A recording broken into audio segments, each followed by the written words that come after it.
bá wa dáná.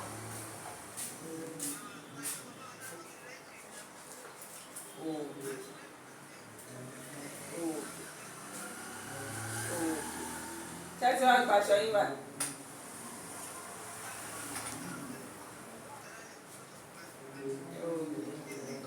Ẹ ní lọ gbà.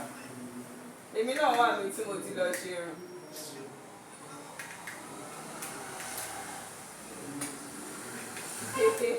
Ẹni ó lè bá yín gbé wà náà. Ó bá yín gbé wá ṣẹ̀tọ̀ máa ṣẹlẹ̀ fẹ́ ṣẹ̀ṣẹ̀ lọ. Tí ìsò ti jẹ́ pé ẹni 8 àbí 8:30. Ok. Ó jẹ́ àwọn bóyá mo sì lè sáré lọ sí gym láàárọ̀.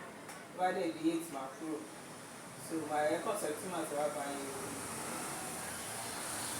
Ó ṣòdì àbí?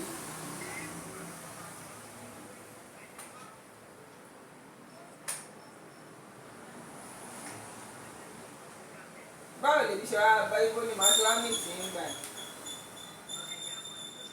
Ó ṣòdì àbí? Wọ́n dájú kò ṣe tó. Okay. Alright, no worries. It's no wàhálà.